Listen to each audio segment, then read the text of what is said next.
A few weeks ago, Amazon had a pre-order option for these GuliKit adjustable tension joysticks, the model NS55. So I ordered a couple of sets. I'll put a link to them in the description. I was eager to get them because it looks like they have a tension adjustment that is not related to knob height, and I thought that would be very interesting. Also, these are supposed to fit the DualSense as well as the Edge controllers.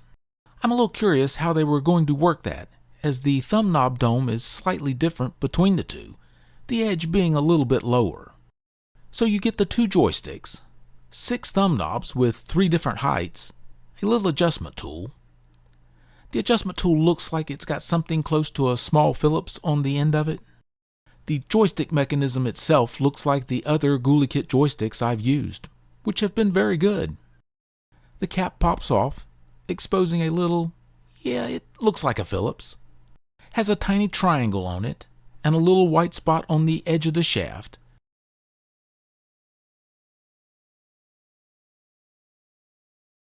So it's a small threaded insert that screws up and down. Pretty simple. Let me get a close-up of the adjustment mechanism. The threaded insert piece has a little arrow for position indication, and there is a small white spot on the edge of the shaft. Gives a point of reference for adjustment, so that is nice. There are plus and minus arrows for tension direction. Turning counterclockwise decreases tension. Turning clockwise increases tension. Yep, it's just a little threaded plug that presses on the center shaft of the joystick, which is spring-loaded, of course. Very nice and very simple. Okay, let me tear into this joystick and see what's different in it compared to the regular GuliKit joystick. I'll pry the 4 tabs from the bottom, trying not to poke myself in the finger with the screwdriver. There we go. Well, so far everything looks basically the same.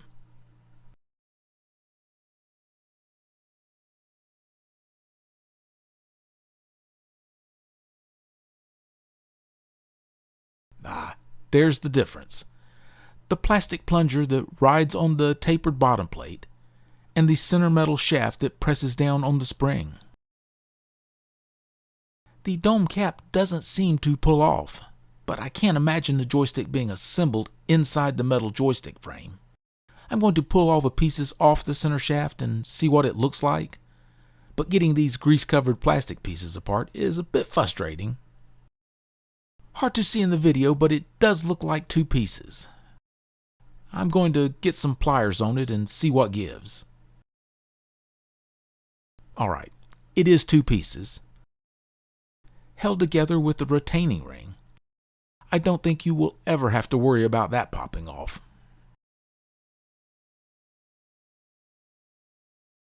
The key to it functioning is the threaded plunger pushing down on the metal shaft pin. That will compress the spring, and the more the spring compresses, the more force will be required to move the joystick. It's the same basic pieces as in any Alps-like joystick.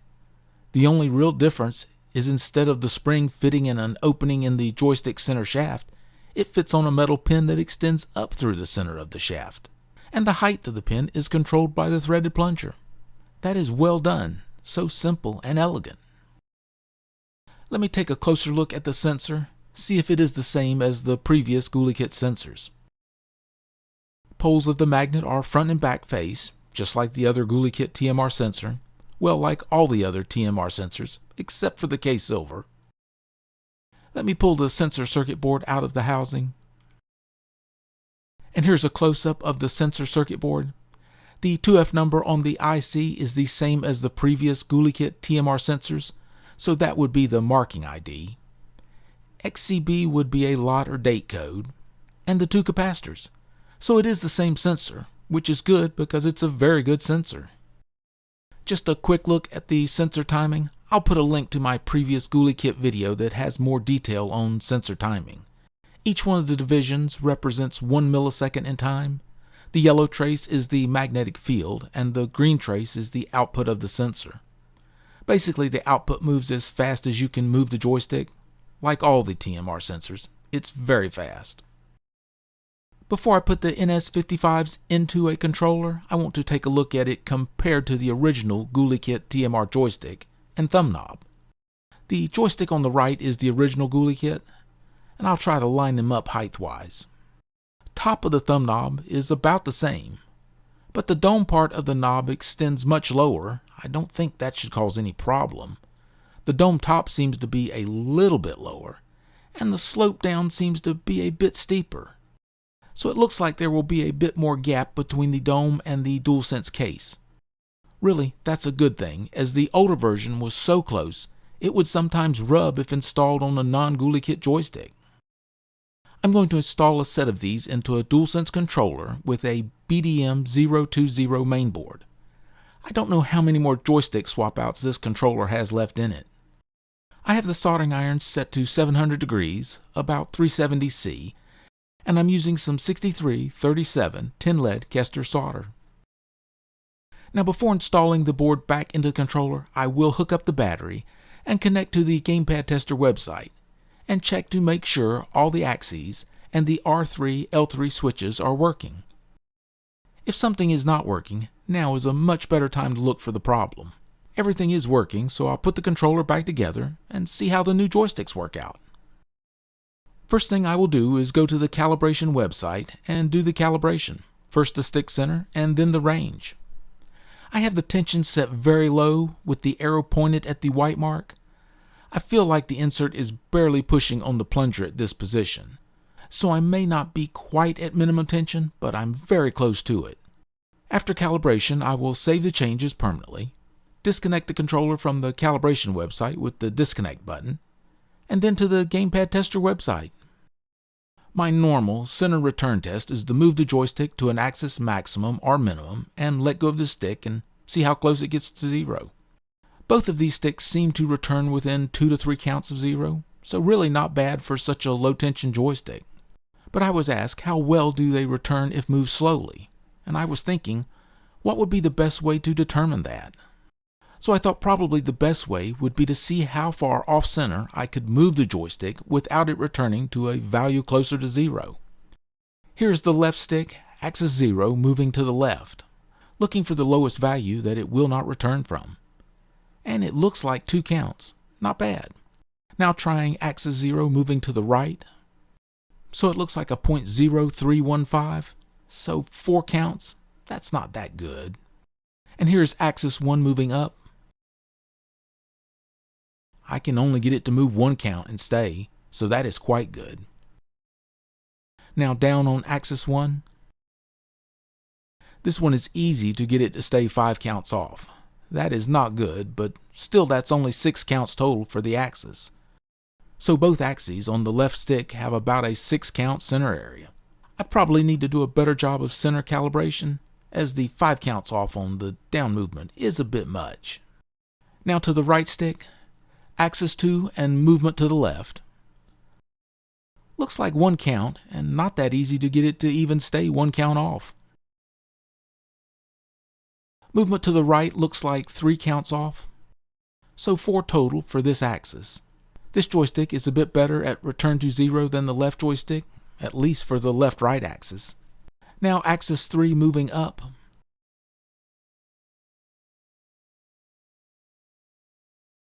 Hard to get it to even stay 1 count off. Most of the time returns to 0.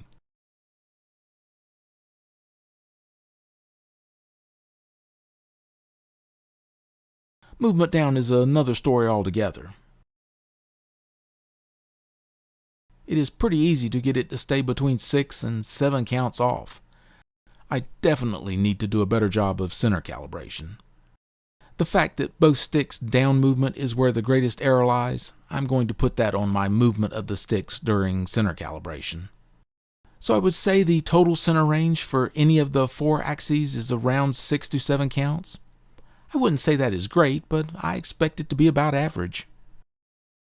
As for the circularity, I expect these to be in the 4% range, as they are using the same sensor and magnets of the previous GuliKit joysticks. Now these have such a light force needed to move them, I expect I didn't apply as much force as I usually do in calibrating the range. Very low error rate, especially the right stick. I've come to the conclusion that a 6 to 8% error seems to be just about right. At least it's what I prefer. I'm going to redo this test at a higher tension, and I think that might give a better indication of error range. There is so little tension on these that I was not really providing a good even pressure on the sticks when calibrating. I've turned the tension up a full 2 turns for each stick, and there is a lot of tension, way more than I like. The arrow on the adjustment screw is pointed at the small white mark, so I'm very close to maximum tension. I'm going to do another calibration at the new tension settings. I want to see what effect it has on centering and range. I'll do the same procedure as last time, center first, then range, and save the calibration. Then back to the Gamepad Tester website. I'll start with axis 0 moving left, and it's very easy to get a 3 count offset from 0 here. Can even get a 4 count offset.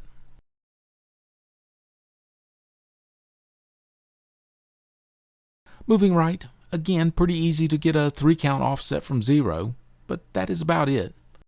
So 7 counts total for this axis. Now axis 1 moving up.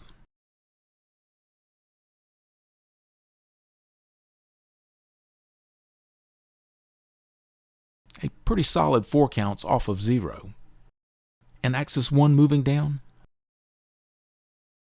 Again, a pretty solid 4 counts from the 0 position. So a total of 8 for the up-down axis of the left stick. Now to the right stick and axis 2 moving to the left. I can't get it to stay on any value less than 0, so 0 counts off for this direction. Of course, moving to the right will be quite a bit different. Easy to get a 5 count error. But that is about it. So really, only a total for this axis of 5.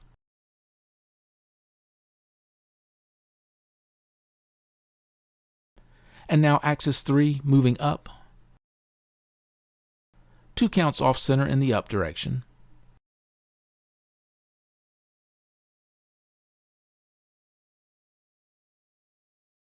Moving down.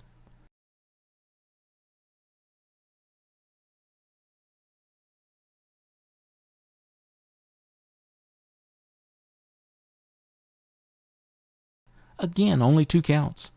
So total center area for this axis would be 4 counts. Let me see what effect the higher tension had on range. And I expect the difference to be the force I applied when calibrating the range. Left stick is about the same, but right stick is what I would call better, even though it's a % higher error. That difference is just in the force applied during calibration. The extra tension really didn't make much difference in the center return range. With the higher tension, you can feel the few counts of center area that has no spring to it, and therefore will really stay where you put it. I think at the higher tension, the left stick is a bit worse and the right stick is a bit better. It's all going to depend on how well the molded plastic pieces fit together. I am curious how well this joystick is going to fit in an Edge stick module. The most important part of installing the joystick on the circuit board is to make sure the joystick is seated completely on the board. This module has already had the Write Protect modification done to it, so it is ready to calibrate once the joystick is installed. But remember, the Edge stick module, as it comes from Sony, can't be calibrated in the Edge controller. A modification has to be done to the module to enable calibration. I'll put a link in the description to a video on modification options. Because the thumb knob dome part can't be removed, installing the joystick in the stick module case is a bit tricky. The dome part will not clear the 3 screw posts going straight in. So you have to angle the dome part under the screw post and then it will slide into position.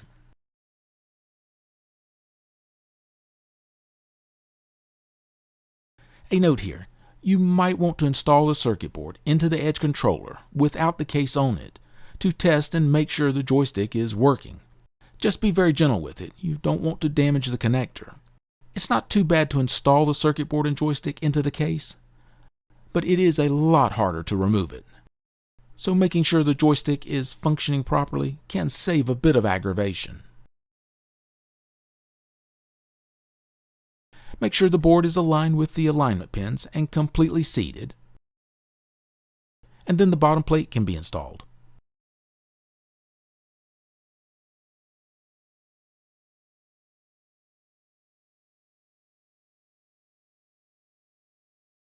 It's a good fit. Nothing rubbing. Feels great. Just a quick look here at the results after calibration. The stick on the left is the new GuliKit NS55, and it's dead on the 4% circularity arrow. The stick on the right is a K-Silver JS13 Pro. Both are very balanced and both are great joysticks. I'm still a long ways away from a piece of equipment to profile the force and position of a joystick, but maybe this can give some idea of the tension difference that can be achieved. The joystick here is an OEM Alps potentiometer joystick with a DualSense thumb knob. It was removed from a DualSense controller. And I seem to get a pretty consistent 62 to 65 grams of force. This is probably a bit more extent of movement than in a controller, but I'll use the same position for the GuliKit. Now here is the GuliKit NS55 with the standard knob at close to the minimum tension setting. Arrow on the adjustment screw is aligned with the white mark on the shaft. It is pretty consistent, right around the 47-48 gram range, so about 15 grams less than the Alps. Now I'm going to move the tension adjustment screw up close to maximum, again with the arrow aligned on the white mark on the shaft. Adjustment screw is 2 full turns clockwise from the initial setting.